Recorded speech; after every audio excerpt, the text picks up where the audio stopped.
Hi, welcome to Bookey. Today we'll unlock the Rational Optimist, How Prosperity Evolves. This book answers the question, how did the world become so prosperous? Speaking of prosperity, we all more or less experience prosperity since we live in the information age. Wherever we go, there are convenient means of transport to choose from. Supermarkets are full of goods from all over the world.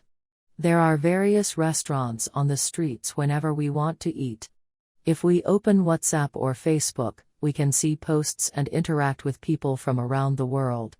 Virtually every human need and desire has been satisfied in this age.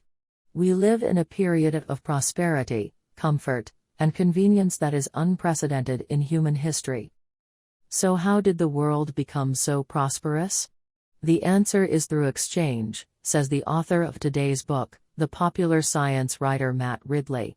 Through exchange, humans discovered the advantages they gained through the division of labor. The emergence of specialization in turn promoted technological innovation, made specialization more efficient and convenient, and resulted in further exchange.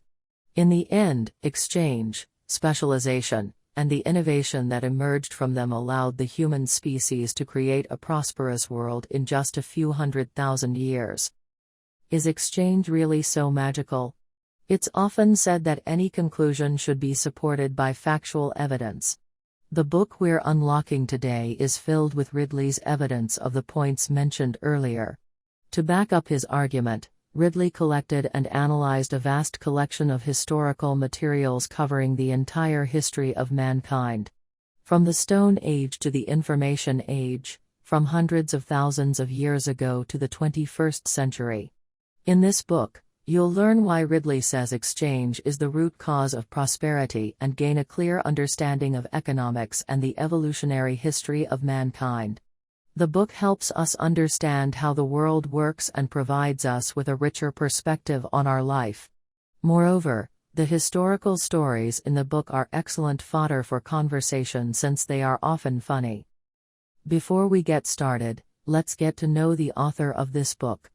Matt Ridley is a popular science writer with a Ph.D. in zoology from Oxford University.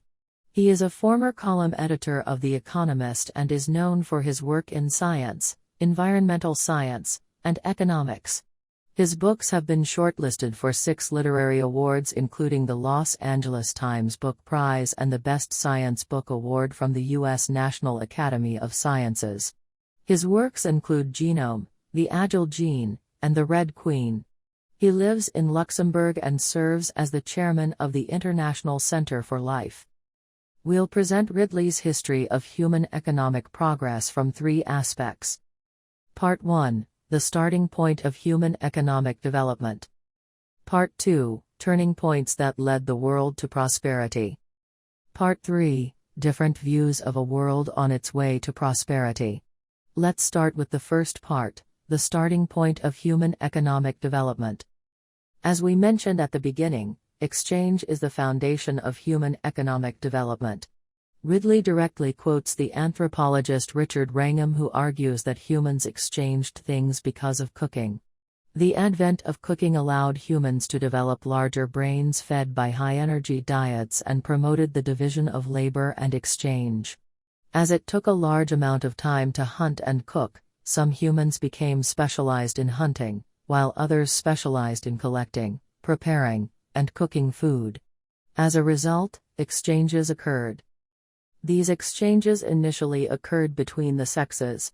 In primitive hunter-gatherer societies, men hunted for animals, and women and children gathered and cooked the food. It was an inexorable law that everyone obeyed. As soon as people started looking for food, men and women divided the work like this. Why is that? Anthropologists have put forward several hypotheses, such as the need for women to care for children because human childhood is incredibly long. Another theory looks at the division of labor between sexes from a nutritional perspective. It argues that women tend to gather carbohydrates from reliable sources, while men prefer hunting for valuable proteins. Unfortunately,